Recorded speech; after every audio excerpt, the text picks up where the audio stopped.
Okay. Dogs are raising a ruckus under my feet. Must be time to do the third and final installment of Chapter 31 for you. We are going to delve into cognitive disorders. Formerly, it was called mental retardation. Please don't use the R word because I find that kind of offensive. You will still find in psychiatric circles them using the terms based on IQ alone, where they're called trainable or educable, depending on their IQ score. Hopefully, that is going out of vogue now. We know there's a lot more that goes on with these kids and adults than we ever thought before. Um, Most common disability, up to 3% of the population has it. Just a little history why I have such a soft spot for especially kids with cognitive delays or physical delays. When I was growing up, even in through the late 70s, early 80s, if a family had a child with a cognitive disorder or a physical disorder, they were encouraged to give the child away and have them housed in these facilities because they would never be, and I quote, normal. They would never be able to live a normal life. You might as well just give it away like it never happened. One of these facilities happens to be right down the road, where Groveland Correctional and Livingston Correctional are now. If you drive down there and you see the old brick buildings, it was called Craig Colony. When I was a kid, my father volunteered through Kiwanis a lot, and I went with him, and I spent a whole lot of time up there as I was a kid, volunteering and helping with these kids, and it just broke my heart, and it affected me, throughout my whole life, obviously. One of the saddest things you'll ever see, and I can give you the directions. If you drive behind the facility along one of the back roads, there's a graveyard back there. And all it has are little stones with numbers on them. These children lived and died with no names, no family, no anything. It was like the saddest thing ever. So, even though we complain about New York State and all its rules and regulations and everything we have to go through, one of the best things they did was break up these complexes, these places where they just stored these kids, and get them out into the community and get them working to be as independent and live as much a quote normal community life as possible. So that's something I really appreciate. So, okay. There's all sorts of categories of cognitive impairment. Okay. There are ones that are genetic based. There are ones that are based strictly on, they do IQ testing is one of the things they base them on. They do other functional tests with the kids. What we work with as nurses, and as I'm sure I know a couple of you work in group homes, is you are trying to get them to a level of independent living as much as possible. Yes, I know a lot of them maybe not even be able to do very much at all independently, but we are trying to create as much independent and much ability to care for themselves as they possibly can. That is the goal of care for a child or an adult even with cognitive impairment. Okay, sorry, shaky. Moving the computer a little bit, get a better angle. Getting back at you. Okay. Let's see. Down syndrome is a defect in gene. It is in the actual 21st gene. It's called trisomy 21 for that reason. That's the other name for it. And there's an extra copy on one of the little pieces of the genes. I love the t-shirts that say don't panic, it's just an extra gene. That is great. Down syndrome has such a wide spectrum of abilities that go along with it. You can go for anywhere from what they call, quote, high-functioning kids who can be independent and live almost completely independently with a little bit of help, to where you have ones who have a more severe cognitive delay. A lot of autism kind of features go with it. Down syndrome kids have particular features. They have an extra fold in their eyes that gives them a particular look with their eyes. They have very short fingers, short fat fingers, and they don't have the same creases in their hands the way we do. They have one crease that goes straight across. The problem with Down syndrome is they also always seem to go along with other problems. Hirschsprung's disease, that megacolon we talked about. Some of them have, almost all of them have a thyroid problem. They're hypothyroid. A lot of them on thyroid medications.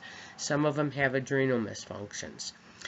The biggest defect that goes along with Down syndrome, though, is congenital heart defect.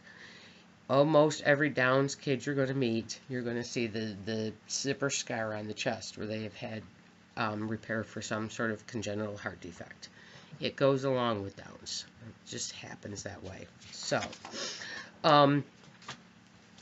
that's about kind of it for Down's. You need to know it's the gene. You need to know there's a wide range, all right? The goal, like I said, with any of these is to be as independently functioning as possible. Self-care as much as possible. Autism is a difficult one to even kind of put our finger on as we're talking about, because, I mean, we've heard the term autism spectrum nowadays, because more and more, it's like the fastest growing diagnosis with kids is autism, because they're realizing that a lot of what they thought was just cognitive delays may actually be a very high IQ inside that's unable to either process information right or get information back out right.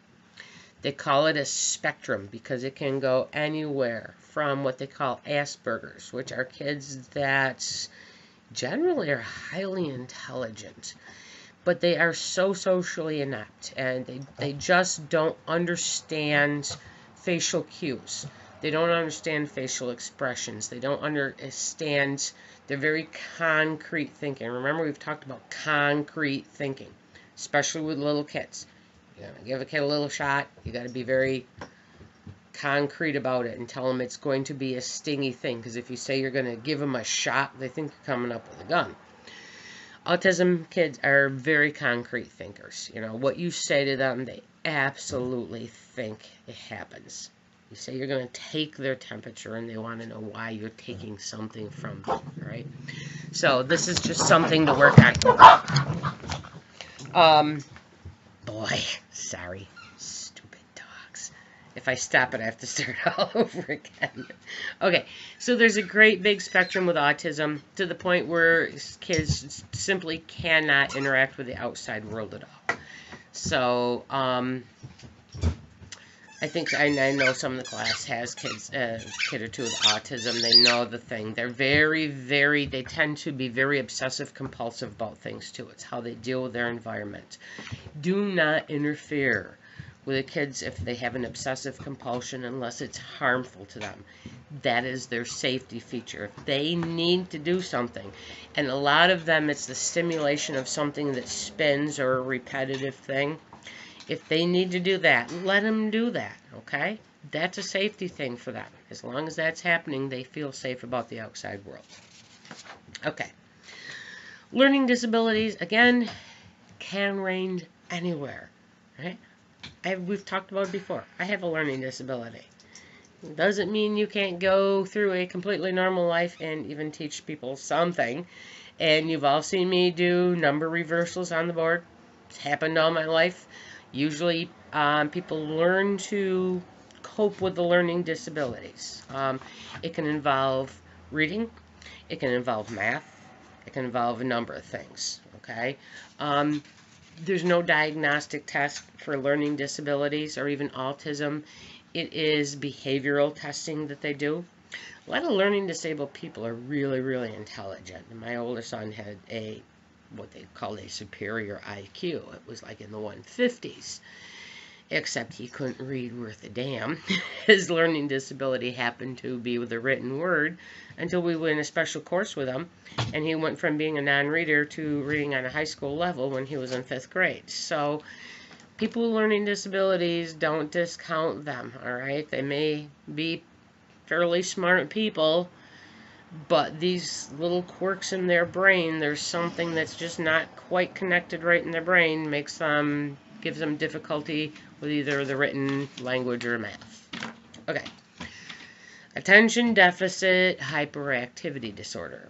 They always say it is a problem of being unable to be attentive. Actually, the problem with kids with attention deficit is a hyperattention. For them, there is no filter for the outside world. Okay? I mean, we're sitting here, and I am ignoring my dogs, going round and round and round my feet, even though once in a while they really interfere. People with attention deficit need to pay attention to that. They need to pay attention to that dog there and that dog there, and they need to pay attention to the buzzing of the light, and they need to pay attention to so many things that they can't focus on one thing. It's everything. The stimuli is everything. Oddly enough, what they use for attention deficit are stimulants. This is where we get Adderall. They're always, I just lost my brain. Oh my goodness, hold on. They're always based on a stimulant, Adderall, Ritalin, all of those.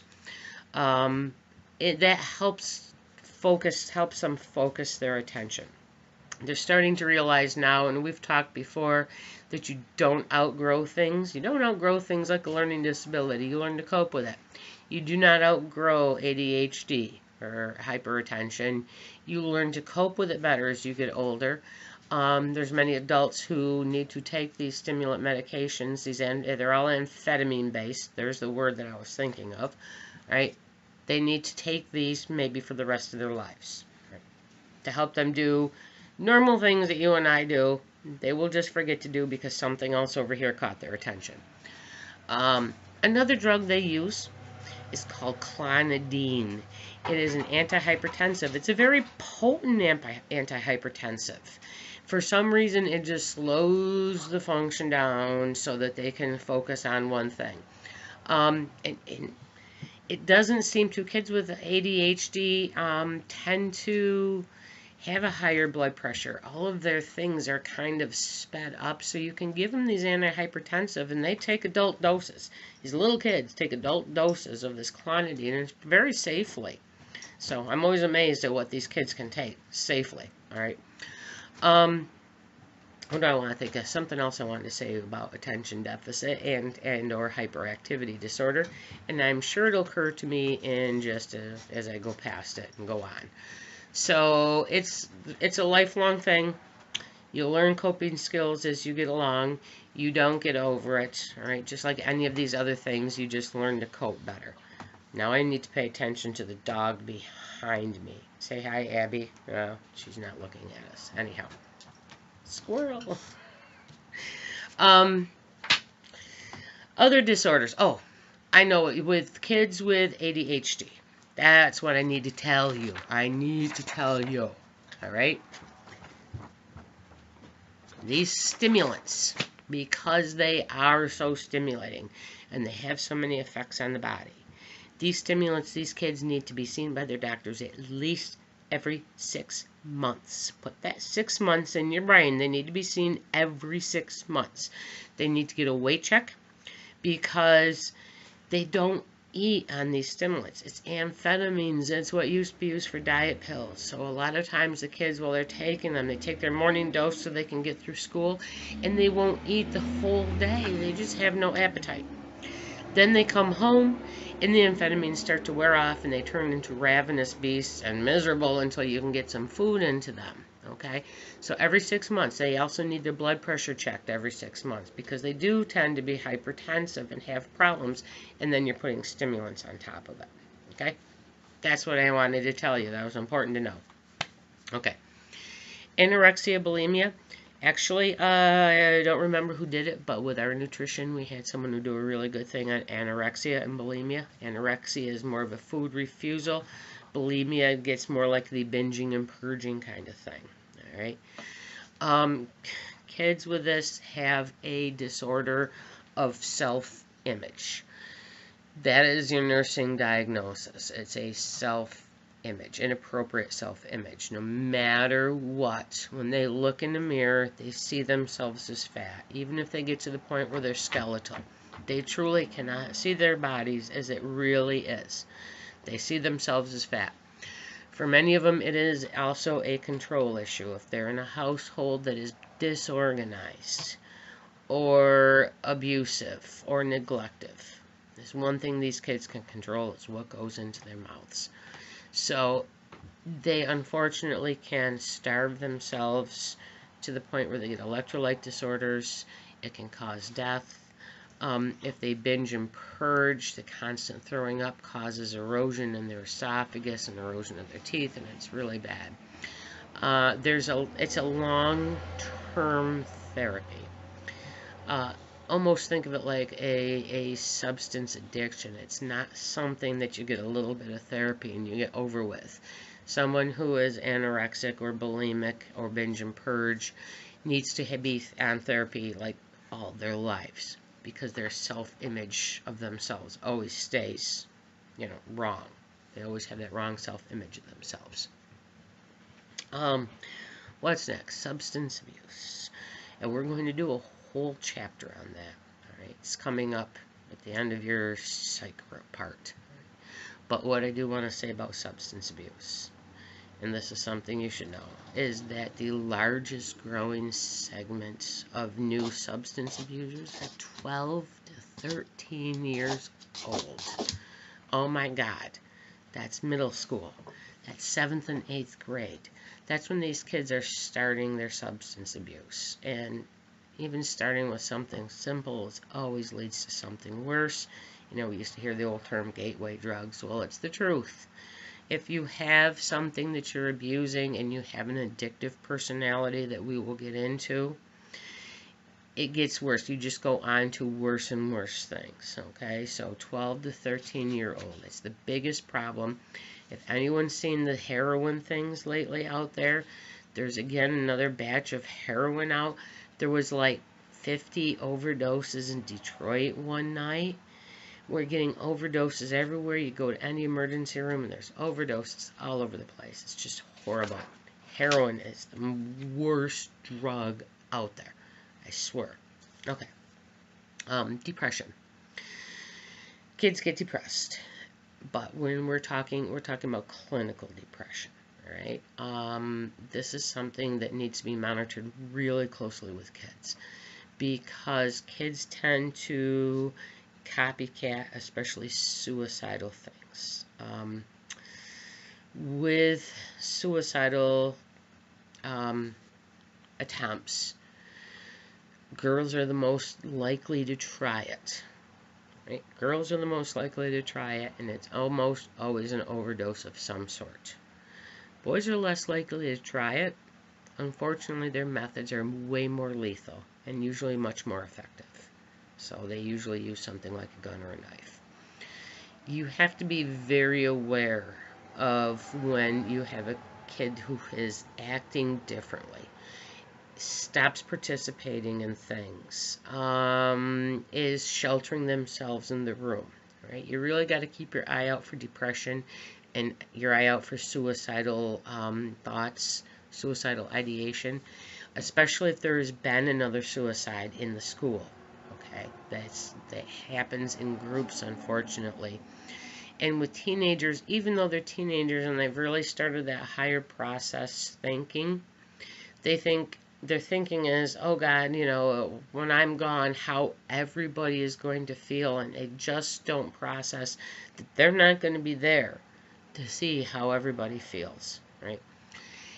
If you have someone who has even spoken a little bit or you believe is suicidal, you have to ask them, and you have to ask them very specific questions. And one of them is, are you considering suicide? You can ask them that. They're usually very upfront about it. If they say yes, they're considering suicide or considering hurting themselves, ask them if they have a plan. If they have a plan, it's way more serious, because ones who have plans tend to carry plans out. If they say, no, it's just, everything's just getting on me and sometimes I just wish, then you can refer to them to counseling a little bit more safely, and you're not going to refer them, but you can feel safer about them getting referred to counseling. If they have a plan, and you ask them specifically, do you have a plan? Because usually when they have plans, they are really wanting someone to give them a hand and see that they're feeling this way. So they will tell you, do you have a plan? If they have a plan, they're at really high risk, and they really need to be treated immediately, okay? So, unfortunately, substance abuse. leads to suicidal things also, because, and I'm not talking about the inadvertent overdoses. Kids get in way over their heads with substance abuse. They don't know how to treat it, and the way out they see is by whatever substance they're abusing. So we really watch for depression with teenagers. Hormonal changes make it so much worse. All of the drama. You guys think you got drama in your classroom right now. Remember what drama was in high school. All of the drama makes it so much worse for them. So we're really aware of depression, right? And we're really asked the right questions. Do you think, or have you thought about committing suicide or hurting yourself? And if they say yes, do you have a plan? You ask them, okay? I think we're down to the last one. We're going to talk about psychogenic abdominal pain. I kind of hate that psychogenic abdominal pain. I've also heard it termed as abdominal migraines, right? Why I don't like it is because it's got the psychogenic in front of it, and people say, oh, this pain is just in your head. Well, yes, it's triggered by stress generally. Kids who have it, it's generally some stressful event that triggers an episode of it. But the pain is very real. If you ever see them, they're holding their stomachs and they're crying and they're sweating because of the pain, and there may be nausea and vomiting. It's a lot of times it's associated with constipation. These kids get stressed. They don't eat, they don't drink, they don't do the right thing, they get constipated, so that can really trigger this also. There's not a organic cause besides the constipation that they can put their finger on. You kind of treat it symptomatically. You give them pain medicine, you give them antiemetics, you give them fluid. Just know that the pain is real, all right? It's like a stress kind of migraine. Yep, okay, it's triggered by something maybe up here in your head, but it is a real pain, and we treat it the real way, all right? And I think that is the end of this chapter. So, I will be available for questions. I think you guys will do fine on the quiz if you all stop panicking about it. Alright? You know stuff. Okay? And with the exam coming up, it's the same thing. The exam is all up to date. You have a good review sheet. You go through that good review sheet, and you will do fine. Okay? Thanks.